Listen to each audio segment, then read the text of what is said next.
എല്ലാവർക്കും നമസ്തേ. കത്തോലിക്ക സഭയ്ക്ക് ആശ്വാസം ഏകിക്കൊണ്ട് ഛത്തീസ്ഗഡിൽ അറസ്റ്റിലായിരുന്ന 2 കന്യാസ്ത്രീകൾ ജാമ്യം ലഭിച്ച് പുറത്ത് എത്തിയിരിക്കുകയാണ്. അത് അവരെ സംബന്ധിച്ചിടത്തോളം വളരെയേറെ ആശ്വാസകരമായ കാര്യമാണ്. എന്നാൽ കത്തോലിക്ക സഭ ഇനി ഇത്തരം സംഭവങ്ങൾ ഉണ്ടാകാതിരിക്കാൻ വേണ്ടി വളരെയേറെ ശ്രദ്ധിച്ച് മുന്നോട്ട് പോകേണ്ടത് വളരെയേറെ അത്യന്താപേക്ഷിതമാണ്. കാരണം നമുക്കെല്ലാം അറിയാം, ഇതുപോലുള്ള സംഭവങ്ങൾ മതി രാജ്യത്ത് ഒരു ചെറിയ തരത്തിലുള്ള അല്ലെങ്കിൽ സ്പർദ്ധ ഉണ്ടായാൽ അത് വലിയ രീതിയിലേക്ക് എത്തിച്ചേരാൻ. കത്തോലിക്ക സഭയാണ് ഇതിന് ഇങ്ങനെ സംഭവിക്കാതിരിക്കാൻ വേണ്ടി മുൻകൈ എടുക്കേണ്ടത്. അവരുടെ ഭാഗത്തു നിന്നാണ് അതിനുള്ള നടപടികൾ ഉണ്ടാകേണ്ടത്. കാരണം ഇവര് പറയുന്നു അവർ സാമൂഹ്യ സേവനം നടത്തുകയാണ്, മതപരിവർത്തനമല്ല ഞങ്ങൾ നടത്തുന്നത് എന്നൊക്കെ പറയുന്നത് അത് തീർത്തും തെറ്റായിട്ടുള്ള കാര്യമാണ്. ഇവര് സാമൂഹിക സേവനത്തിന്റെ മറവിൽ നടത്തുന്നത് മതപരിവർത്തന പ്രവർത്തനങ്ങൾ തന്നെയാണ്, അല്ലാതെ നിഷ്കാമ പ്രവർത്തനങ്ങളല്ല ഈ കത്തോലിക്ക സഭയുടെ മിഷണറിമാർ നടത്തുന്നത്.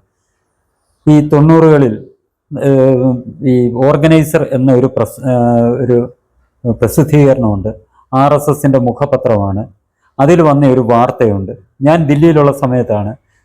അതിനകത്തിൽ അന്ന് വന്ന വാർത്ത, ഹരിയാനയിലെ ഒരു ഗ്രാമത്തിൽപ്പെട്ട ഒരു ദരിദ്രയായ ഒരു പെൺകുട്ടി അവൾക്ക് പഠനകാര്യം ഉൾപ്പെടെയുള്ള കാര്യങ്ങൾക്ക് വേണ്ടി ഈ ഒരു സഹായം അഭ്യർത്ഥിച്ചിരുന്നു. അത് മറ്റാരോടുമല്ല സഹായം അഭ്യർത്ഥിച്ചത്, കത്തോലിക്ക സഭയുടെ ഭാഗമായ സിസ്റ്റേഴ്സ് ഓഫ് ചാരിറ്റി എന്ന മിഷണറി സംഘടന അത് സ്ഥാപിച്ച് അതിനെ നയിച്ചിരുന്നത് അന്ന് മദർ തെരേസ എന്ന് ലോകം മൊത്തം വാഴ്ത്തുന്ന ഒരു കന്യാസ്ത്രീ ആയിരുന്നത് സ്ഥാപിച്ച് നയിച്ചിരുന്നത്.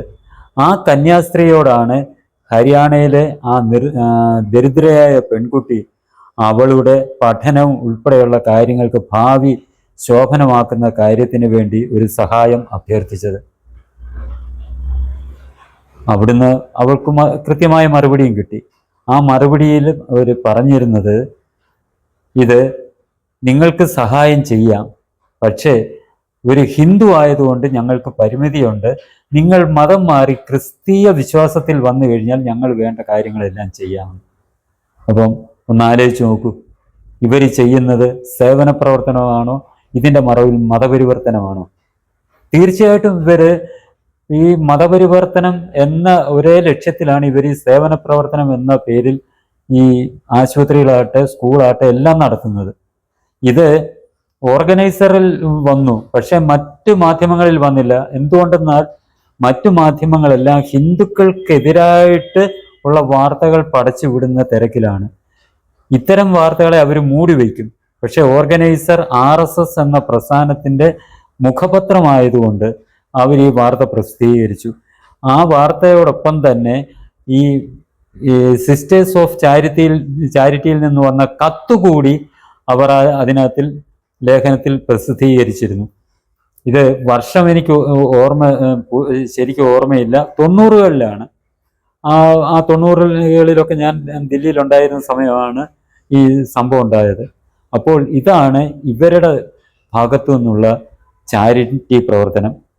എൻ്റെ അടുത്ത് എത്രയോ പേര്, ഞാൻ ദില്ലിയിലുള്ള സമയത്ത് എത്രയോ പേര് എന്നെ സമീപിച്ചിട്ടുണ്ട്. മത പരിവർത്തനം നടത്തി ക്രിസ്തു മതത്തിലേക്ക് വന്നു കഴിഞ്ഞാൽ ഒരുപാട് കാര്യങ്ങൾ ചെയ്യാമെന്ന് പറഞ്ഞു വന്നിട്ടുണ്ട്. ഞാൻ ആന്ധ്രയിലുള്ള സമയത്ത് എൻ്റെ അടുത്ത് സമീപിച്ചിട്ടുണ്ട് ഇത്തരം. അത് ഏത് സഭയുടെയാണെന്ന് ഞാൻ ഓർക്കുന്നില്ല. പെന്തക്കോസ്ത് സഭക്കാരും എൻ്റെ അടുത്ത് ദില്ലിയിൽ വെച്ചും ആന്ധ്രയിൽ വെച്ചും എന്നെ സമീപിച്ചിട്ടുണ്ട്. അവർ ഏതാണ്ടൊക്കെ വലിയ രീതിയിൽ എനിക്ക് ചെയ്തു തരാമെന്ന് ഉള്ള രീതി, ലക്ഷങ്ങളുടെ ഗുണമുണ്ടാകുന്ന രീതിയിലാണ് അവർ എൻ്റെ അടുത്ത് വന്നിരുന്നത്. അവരാരും നമ്മളെ പറഞ്ഞ് ഫലിപ്പിക്കുന്ന കാര്യം കേട്ട് കഴിഞ്ഞാൽ നമ്മൾ തന്നെ ഞെട്ടിപ്പോകും.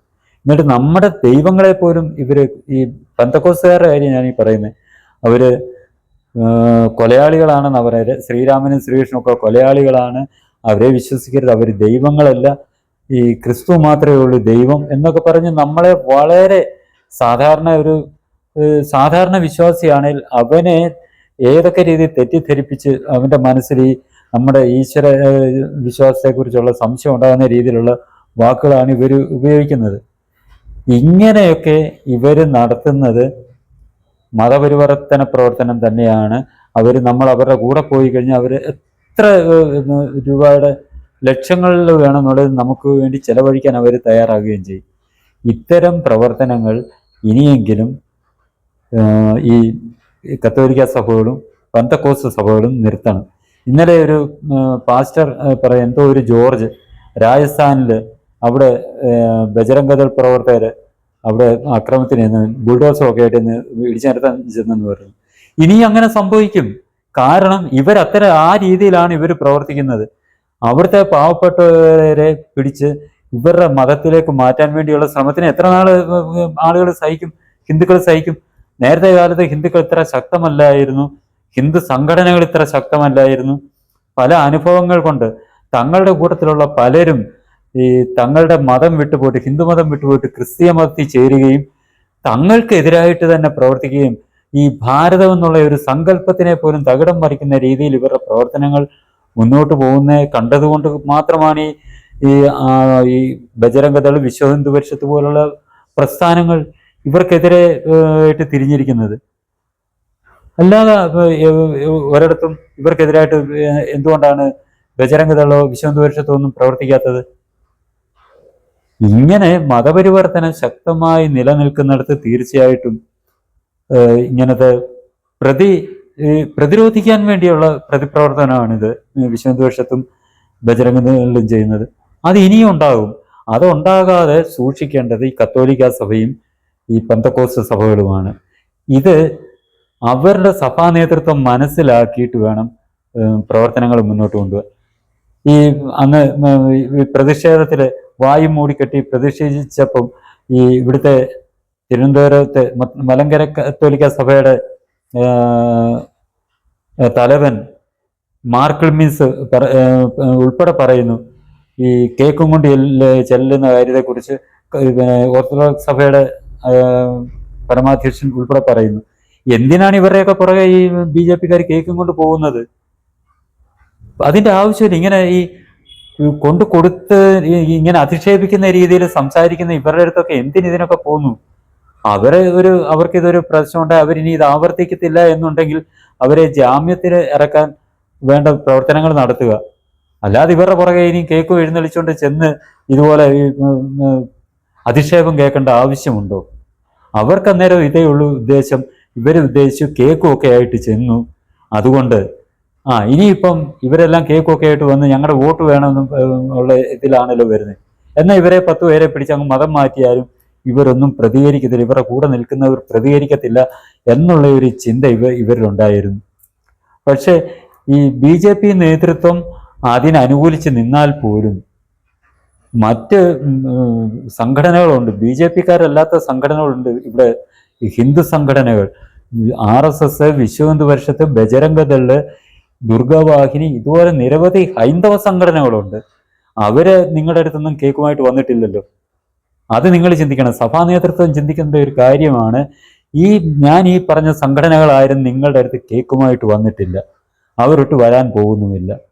അതുകൊണ്ട് BJP-ക്കാർ കേക്ക് തന്നുമായിട്ട് നിങ്ങളുടെ അരമനകൾ നിരങ്ങി എന്ന് പറഞ്ഞ് ഈ മതപരിവർത്തനവുമായിട്ട് ഹിന്ദു സമൂഹത്തിനിടയ്ക്ക് നിങ്ങൾ ഇറങ്ങിയാൽ ഈ ബജരംഗദൾ പോലുള്ള പ്രവർത്തകരുടെ പ്രതികരണം തീർച്ചയായിട്ടും ഉണ്ടാകും. അതുണ്ടാകാതെ സൂക്ഷിക്കേണ്ടത് നിങ്ങളുടെ ഉത്തരവാദിത്തമാണ്. ഇങ്ങനെ ചെയ്യുമ്പോൾ ഇതേപോലുള്ള പാതിരിമാരെയും ഈ കന്യാസ്ത്രീകളെയും എതിരായിട്ട് കേസ് കൊടുത്തെന്നിരിക്കും, കേസ് കൊടുത്ത് ജയിലിലാക്കിയെന്നിരിക്കും. അത് സ്വാഭാവികമായിട്ട് സംഭവിക്കുന്ന കാര്യം. നിങ്ങൾ എന്തുകൊണ്ടാണ് ഈ ഇറാനിൽ പോയി ഇതുപോലെ സുവിശേഷം പറയാത്തത്? അവിടെ പാവപ്പെട്ടവരില്ലേ? നിങ്ങൾ എന്തുകൊണ്ടാണ് സൗദി അറേബ്യയിൽ പോയി ഇതേപോലെ പ്രവർത്തിക്കാത്തത്? അവിടെ പാവപ്പെട്ടവരില്ലേ? നിങ്ങളെന്താ മലപ്പുറത്ത് പോയി ഇത് ചെയ്യാത്തത്? അവിടെ പാവപ്പെട്ടവരില്ലേ? അപ്പോൾ ഒക്കുന്നിടത്ത് ഒപ്പിക്കുക എന്നുള്ള ഒരു നിലപാട് നിങ്ങൾ മാറ്റി വയ്ക്കുക. നമ്മളെല്ലാം ഈ രാജ്യത്തിൻ്റെ മക്കളാണ്. ഹിന്ദു ആയാലും ക്രിസ്ത്യാനി ആയാലും മുസൽമാനായാലും സിഖ് ആയാലും ജൈനനായാലും ഈ ഭാരതാംബയുടെ മക്കളാണ്.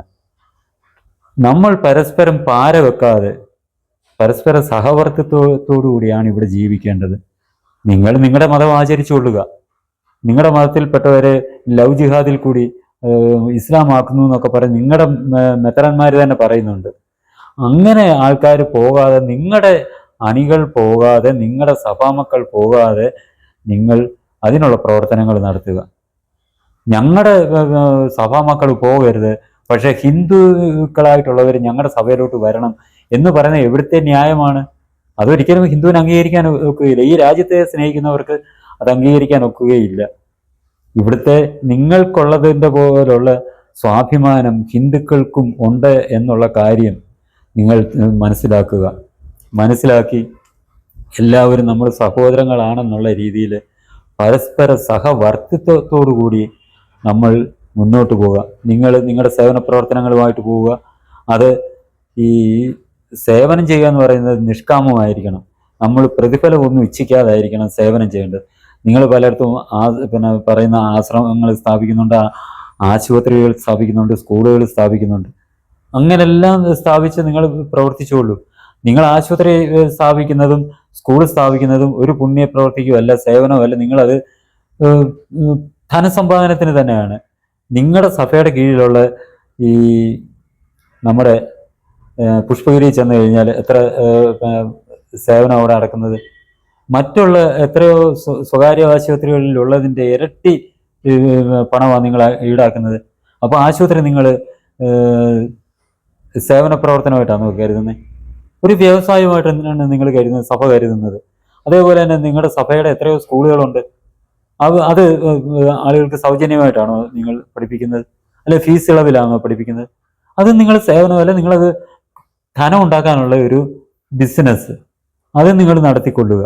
അല്ലാതെ ഇതിൻ്റെയൊക്കെ മറവിൽ കുറച്ച് പേർക്ക് ജോലി തരാം, പഠിപ്പിക്കാം, നിങ്ങൾക്ക് ജോലി തരണേ, നിങ്ങളുടെ വിശ്വാസത്തിലോട്ട്, ഞങ്ങളുടെ വിശ്വാസത്തിൽ വന്നു കഴിഞ്ഞാൽ നിങ്ങൾക്ക് ജോലി തരാമെന്ന് പറഞ്ഞ് ഇത്തരം സ്ഥാപനങ്ങൾ അതിനുവേണ്ടി സ്ഥാപിക്കപ്പെട്ടവയാണെങ്കിൽ അത് ഒരു രീതിയിലും ഹിന്ദു സമൂഹം അംഗീകരിക്കുകയില്ല.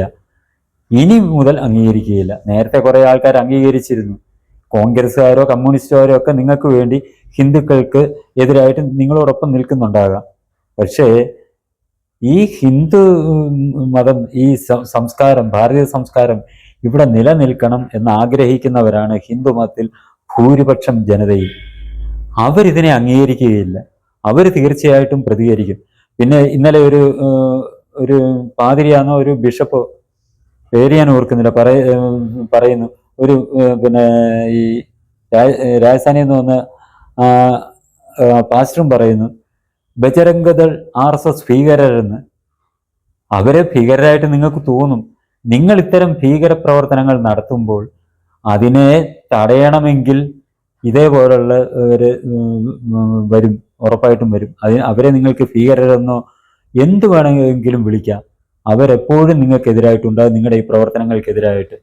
കേരളത്തിൽ ചിലപ്പോൾ പക്ഷെ നിങ്ങൾക്ക് അനുകൂലമായിട്ട് പോലീസോ ഈ ഭരണ കക്ഷിയോ അല്ലെ പ്രതിപക്ഷമോ കാണുമായിരിക്കും. തമിഴ്നാട്ടിൽ കാണുമായിരിക്കും, കർണാടകയിൽ കാണുമായിരിക്കും. കർണാടകയിൽ അവർ 2 വട്ടം ചിന്തിച്ചിട്ടേ അവർ കൂടെ വരത്തുള്ളൂ. കാരണം കേരളം ഭരിക്കുന്നത് ഈ രാജ്യത്തിനെ തകർക്കണം എന്ന് പ്രതിജ്ഞ എടുത്തിരിക്കുന്ന കമ്മ്യൂണിസ്റ്റുകളാണ് അവർ കേരളം ഭരിക്കുന്നത്. ഹിന്ദു സംസ്കാരം ഇല്ലാതാക്കണം, ഈ രാജ്യം ഇല്ലാതാക്കണം, ചൈന വളരണം എന്ന് പറഞ്ഞ് പ്രതിജ്ഞ എടുത്തിരിക്കുന്നവർ. അവർ നിങ്ങളോടൊപ്പം കൂടും. പക്ഷേ ഇന്ത്യയുടെ ഭൂരിപക്ഷം പ്രദേശങ്ങളും ഭരിക്കുന്നത്, ഛത്തീസ്ഗഡ് ആകട്ടെ, മധ്യപ്രദേശ് ആകട്ടെ, മഹാരാഷ്ട്ര ആകട്ടെ, ഭരിക്കുന്നത് ഈ രാജ്യത്തെ ഈ സംസ്കാരം നിലനിൽക്കണം എന്ന് ദൃഢപ്രതിജ്ഞ എടുത്തിട്ടുള്ള പാർട്ടിയാണ് ഭരിക്കുന്നത്. അത് നിങ്ങൾ മറന്നുകൂടാ. നിങ്ങളെ നിയന്ത്രിക്കുന്നത് വത്തിക്കാൻ ആണെന്നുണ്ടെങ്കിൽ ഇവിടുത്തെ ഹിന്ദു സമൂഹത്തിനെ നിയന്ത്രിക്കുന്നത് ഈ ഒരു വൈദേശിക ശക്തിയുമല്ല, അത് ഇവിടുത്തെ ഭാരതീയ സംസ്കാരം തന്നെയാണെന്നുള്ളത് നിങ്ങൾ ഓർത്തിരിക്കുക. വത്തിക്കാൻ്റെ സംസ്കാരം ഇവിടെ അടിച്ചേൽപ്പിക്കാൻ കത്തോലിക്ക സഭ ശ്രമിക്കരുത്. ശ്രമിച്ചു കഴിഞ്ഞാൽ ഇതേപോലെ തിരിച്ചുള്ള പ്രതികരണം ഉണ്ടാകും. അപ്പോൾ പിന്നെ ഞങ്ങളെ കേസായിട്ടുണ്ട്, ഞങ്ങളുടെ പേര് കേസെടുത്തു, മിഷണറിമാരുടെ പേര് കേസെടുത്തവരെ തുറുങ്കിലടച്ചു എന്ന് പറഞ്ഞ് വിലപിച്ചിട്ട് ഒരർത്ഥവുമില്ല. അങ്ങനെ സംഭവിക്കും. ഇനി നിങ്ങൾ ഇതേപോലെ പ്രവർത്തിക്കാൻ തുടങ്ങിക്കഴിഞ്ഞാൽ ഈ ചിലപ്പം ഇതുപോലെ ജാമ്യം ചിലപ്പോൾ 10-15 ദിവസം അല്ലെങ്കിൽ 1 മാസമോ കഴിഞ്ഞിട്ടേ കിട്ടത്തുള്ളൂ എന്നുള്ള ഒരു അവസ്ഥയിൽ എത്തും എന്നുള്ളത് നിങ്ങൾ വിചാരിക്കുക. ഇപ്പോൾ ഇത്രയും വിവാദമായി നിങ്ങളുടെ സഭയുടെ പല നേതാക്കന്മാരും BJPയുടെ നേതൃത്വത്തിനെ സമീപിച്ചതുകൊണ്ട് അവര് ഈ കമലേശ്വരി പ്രധാൻ എന്ന് പറയുന്ന കന്യാസ്ത്രീകൾക്കെതിരെ മൊഴി കൊടുത്ത് അവരുടെ പോലും മൊഴി മാറ്റാനുള്ള സാഹചര്യം ഒരുക്കി കൊടുത്തു BJPക്കാർ. കാരണം അവർ മൊഴി മാറ്റിയില്ലെന്നുണ്ടെങ്കിൽ ഈ കന്യാസ്ത്രീകൾ പുറത്തു വരത്തില്ല. അതിനുവേണ്ടി അവർക്ക് ജാമ്യം കിട്ടുന്നതിന് വേണ്ടി അവരുടെ മൊഴി മാറ്റാൻ പോലും ഉള്ള ഒരു സാഹചര്യം ഒരുക്കി കൊടുത്തു BJP. പക്ഷേ ഇനി അങ്ങനെ ഉള്ള സാഹചര്യം ഉണ്ടാവുമെന്ന് നിങ്ങൾ പ്രതീക്ഷിക്കരുത്. നിങ്ങളുടെ മിഷണറിമാർ അവിടെ മതപരിവർത്തന പ്രവർത്തനവുമായിട്ട് പോയി കഴിഞ്ഞാൽ ഇതേപോലുള്ള പരാതികളുണ്ടായി അവർ അറസ്റ്റ് ചെയ്യപ്പെട്ട് ജയിലിലാകും എന്നുള്ള ബോധം എപ്പോഴും നിങ്ങളിലുണ്ടാകണം. അതനുസരിച്ചായിരിക്കണം നിങ്ങളുടെ ഭാവി പ്രവർത്തനങ്ങൾ. നമുക്കെല്ലാം ഒരു സഹവർത്തിത്വത്തോടുകൂടി സന്തോഷമായിട്ട് ഈ ഭൂമി ജീവിക്കരുതോ? അതിനിപ്പം നിങ്ങൾക്ക് എന്തിനാണ് ഹിന്ദു എല്ലാം ക്രിസ്ത്യാനി ആയാലേ പറ്റുകയുള്ളൂ എന്നുള്ള നിലപാട് നിങ്ങൾ എടുക്കുന്നത്? പക്ക മതപരിവർത്തന പ്രവർത്തനമാണ് നടത്തുന്നത്. മാർ ക്ലീമിസിന്റെ ഒക്കെ അവര് ഇപ്പൊ അങ്ങനെയൊക്കെ പറയും. അവരുടെ എല്ലാം ലക്ഷ്യം സുവിശേഷവൽക്കരണമാണ്. ഈ ക്ലീമിസിനൊക്കെ വത്തിക്കാനിൽ നിന്ന് കിട്ടിയിരിക്കുന്ന നിർദ്ദേശം അത് തന്നെയാണ്. ഭാരതത്തെ സുവിശേഷവൽക്കരിച്ച് ക്രിസ്തീയ രാജ്യം സൃഷ്ടിക്കുക എന്നുള്ളത്. അത് നടക്കാത്ത മോഹമാണ് എൻ്റെ പൊന്ന് മാർ ക്ലീമീസെ. നിങ്ങളൊന്നും വിചാരിച്ചാൽ ഈ ഭാരതത്തിനെ സുവിശേഷവൽക്കരിച്ച് ക്രിസ്തീയ രാജ്യമാക്കാൻ ഒക്കുകയില്ല. നിങ്ങൾക്കാകെ ചെയ്യാവുന്ന കാര്യം ഇവിടെ സന്തോഷമായിട്ടും സമാധാനമായിട്ടും ഇവിടെ ഭൂരിപക്ഷം ഹിന്ദുക്കളായതുകൊണ്ട് നമുക്കെല്ലാം സന്തോഷത്തോടെ സമാധാനമായിട്ടും ജീവിക്കാം ഉള്ള സാഹചര്യമുണ്ട് എന്നുള്ളതല്ലാതെ ഇതിനകത്ത് നിങ്ങൾക്ക് കുറച്ച് കുത്തിത്തിരിപ്പുണ്ടാക്കി കുറേ സ്പർദ്ധ ഉണ്ടാക്കാം എന്നുള്ളതല്ലാതെ ഭാരതത്തിനെ സുവിശേഷവൽക്കരിക്കുക എന്നുള്ള ക്ലീമിസിൻ്റെ ആയിട്ട് ഈ നിങ്ങളുടെ സഭയുടെ ആയിട്ട് ആ മോഹം സഫലമാകാൻ പോകുന്നില്ല എന്നുള്ളത് നിങ്ങൾ മനസ്സിലാക്കുക. അതനുസരിച്ച് നിങ്ങളുടെ വിശ്വാസങ്ങളുമായിട്ട് നിങ്ങളുടെ സഭാമക്കൾ മുന്നോട്ട് പോവുക. ഞങ്ങളുടെ വിശ്വാസവുമായിട്ട് ഞങ്ങൾ മുന്നോട്ട് പോകും. ഞങ്ങളുടെ പക്ഷത്തു നിന്നാരും ഇതേപോലെ മിഷണറി പ്രവർത്തനമായിട്ട് നിങ്ങളുടെ അടുത്ത് വരുന്നുണ്ടോ? നിങ്ങളിൽപ്പെട്ടവരെ മതം മാറ്റി ഹിന്ദുവാക്കാൻ വരുന്നുണ്ടോ? അതെന്താ നിങ്ങൾ മനസ്സിലാക്കാത്തത്? നിങ്ങൾക്ക് മാത്രമേ ഉള്ളൂ ഇതേ രീതിയിലുള്ള. യേശുക്രിസ്തു അങ്ങനെ പറഞ്ഞിട്ടുണ്ടെന്നുണ്ടെങ്കിൽ ലോകം മൊത്തം അദ്ദേഹത്തിന്റെ അനുയായികളെ ആക്കി കൊടുക്കണം എന്ന് നിങ്ങളുടെ സഭയുടെ പൂർവ്വ പിതാക്കളോട് യേശുക്രിസ്തു അങ്ങനെ ആവശ്യപ്പെട്ടിട്ടുണ്ട് എങ്കിൽ നിങ്ങൾ ആദ്യം ചെയ്യേണ്ടത് സൗദി അറേബ്യ പോലുള്ള അറബി രാജ്യങ്ങളിലാണ്. അവിടെ പോകാതെ ഈ ഹിന്ദുക്കൾ സമാധാനപ്രിയരാണ്, അഹിംസയാണ് ഹിന്ദുവിൻ്റെ ആ ഒരു ഐഡിയോളജി എന്ന് പറഞ്ഞാൽ അതിനകത്ത് ഭഗവാൻ തന്നെ പറയുന്നത് അഹിംസ പിന്നെ പരമമായ ധർമ്മമാണെന്ന് പറയുമ്പോൾ തന്നെ പറയുന്നുണ്ട് ധർമ്മ സംരക്ഷണത്തിനായിട്ട് ഹിംസയും ആകാമെന്ന് പറയുന്നുണ്ട്. ഹിംസ എന്ന് പറയാൻ കൊലപാതകമല്ല, ഇതേപോലുള്ള പ്രവർത്തനങ്ങളെ ഹിംസയെന്ന് പറയാം. ഒരാളെ കൊല്ലുന്നതിനെയല്ല ഹിംസയെന്ന് നമ്മൾ വിളിക്കുന്നത്. ഇത്തരം പ്രവർത്തനങ്ങൾ ഇപ്പം ഈ ധർമ്മത്തിനെതിരായിട്ടുള്ള ഒരു ആക്രമണം ഉണ്ടായാൽ അവർക്കെതിരെ പരാതി കൊടുത്തതും അവരെ പിടിച്ച് ജയിലിൽ അടയ്ക്കുന്നതും അതും ഹിംസയെന്ന് നമുക്ക് പറയാം. അത്തരം കാര്യങ്ങൾ ഉണ്ടാകും എന്നുള്ളത് നിങ്ങൾ എപ്പോഴും ഓർത്തിരിക്കുക. ഹിന്ദു പഴയ ഹിന്ദു അല്ല ഇപ്പോൾ ഭാരതത്തിലെ ഹിന്ദു എന്നുള്ളത് പ്രത്യേകം നിങ്ങൾ ഓർത്തിരിക്കുക. ഹിന്ദു സഹിഷ്ണുതയുള്ളവരാണ്, നിങ്ങളുടെ കൂട്ട് അസഹിഷ്ണുക്കളല്ല, സഹിഷ്ണുതയുള്ളവരാണ്. പക്ഷെ ഏതൊരു കാര്യത്തിനും ഒരു പരിമിതിയുണ്ട്. നമ്മുടെ പഴഞ്ചൊല്ലുണ്ട്, അളമുട്ടിയാൽ ചേരയും തിരിഞ്ഞു കടിക്കും എന്നുള്ള ഒരു പഴഞ്ചൊല്ലുണ്ട്. അത് നിങ്ങൾ സഭയുടെ നേതൃത്വം എപ്പോഴും ഓർത്തിരിക്കുക, ഓർത്ത് പ്രവർത്തിക്കുക. നമുക്കെല്ലാവർക്കും ഭാരതത്തിൽ സന്തോഷവും സമാധാനവുമായിട്ട് ഹിന്ദുവും ക്രിസ്ത്യാനിയും മുസൽമാനും ബാക്കി ലോകത്ത് ഏതൊക്കെ മതങ്ങളുടെ അനുയായികൾ ഭാരതത്തിലുണ്ടോ എല്ലാവർക്കും നമുക്ക് സന്തോഷമായിട്ടും ഏകോദര സഹോദരങ്ങളെ പോലെയും ജീവിക്കാനുള്ള അവസരം, അതിനുള്ള സാഹചര്യം തകർക്കുന്ന നിങ്ങൾ തന്നെ അതിൽ നിന്ന് പിന്മാറി സമാധാനത്തോടുകൂടി നമ്മുടെ ജനങ്ങൾക്ക് കഴിയാനുള്ള സാഹചര്യം സൃഷ്ടിക്കുക. ഇനി ഈ ചാനൽ സബ്സ്ക്രൈബ് ചെയ്യാനും ബെൽ ബട്ടൺ അമർത്താനും ലൈക്ക് ചെയ്ത് ഷെയർ ചെയ്യാനും മറക്കരുത്.